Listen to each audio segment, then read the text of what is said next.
یاد ساته دا د نن دوست دی سبا د دشمن دی د قیامت په میدان دوست چې نن پې د دوست او د ملګري نوم پروت دی خو د هغې د لاسه ته نن جواري کې د هغې د لاسه ته نن نشې کې د هغې د لاسه ته قتلونه کې د هغې د لاسه ته بېلمازي کې د هغې د لاسه ته لګی فحش فلمونه دي زموږ ستاسو دوستي د تقوا په بنیاد باندې جوړه کړي الله دې موږ د متقینو دوستان کې زما محترم ورونو چې د متقي ملګري د لاسه هغه که مونځ کوي تم مونځ کوي که هغه ذکر کوي تم ذکر کوي که هغه ښې خبرې کوي تی اوري هغه تاله د نیکۍ دعوت درکوي هغه تا د ګناه نه منې کوي دا دوست به دې په دنیا کې هم دوستي دا به دې په آخرت کې هم دوستي دا دوست به دې د نجات ذریعه او یاد وساتئ هغه دوست چې نن پې د دوست او د ملګري نوم پروت دی خو د هغې د لاسه ته نن جواري کې د هغې د لاسه ته نن نشې کې د هغې د لاسه ته قتلونه کې د هغې د لاسه ته بېلمازي کې د هغې د لاسه ته لګی فحش فلمونه ګوري د هغې د لاسه د ژړاګانو د ډمو پروګرامونو لځي د هغې د لاسه ته بله نافرماني کې کله د مور پلار خبره نه مني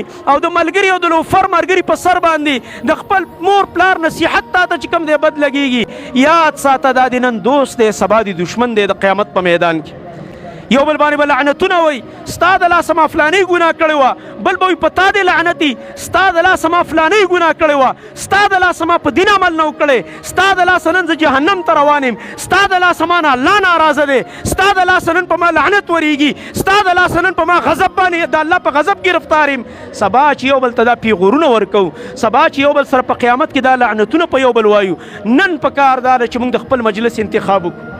چې زما ملګری څوک دی زما دوست څوک دی څوک زما د دوستانې لایق دی د الله نبي په فرمایل تاسو کې چې هر سړی د چا سره دوستي کوي فلینظر من یخالل ودې ګوري چې دی د چا سره دوستي کوي ځکه الرجل على دین خلیله بل حدیث کې راځي المرء على دین خلیله دا د انسان فطرت دی چې دی د خپل دوست په دین عمل کوي څنګه چې دوستي هغه شان ته د باندې مسرات راځي نو د الله نبي فرمایي د دوست جوړېدو نه مخکې وګوره چې دا ته دوستي د چا سره کې دا تعلق د چا سره قائم